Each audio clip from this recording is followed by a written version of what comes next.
এভাবেই বছরের পর বছর পেরিয়ে যাবে, ছেড়ে যাবে শুধুই কিছু ভালোবাসার ছাপ আর কিছু অভিজ্ঞতার ছাপ। এই একটি বছরে কত কিছু পরিবর্তন হয়ে যায়। প্রিয় মানুষের তালিকায় থাকা মানুষগুলোই অপ্রিয় হয়ে ওঠে।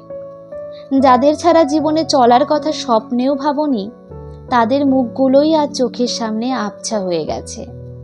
কেউ বাবা বলে ডাকা ছেড়ে দিয়েছে, কেউ মা বলে ডাকা ছেড়ে দিয়েছে, কেউ ভেঙে চুরে গিয়েও আবার নিজেকে নতুন করে গড়ে তুলেছে। এই একটি বছরে কত কিছু পাল্টে যায়, তাই না?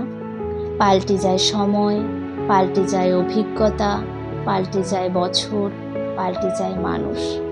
শেষ বছর থেকে অভিজ্ঞতা নিয়ে নতুন বছরে চলাই হয়তো জীবন। চলো নতুন বছরে নতুন কিছু অভিজ্ঞতা গ্রহণ করি। Happy new year.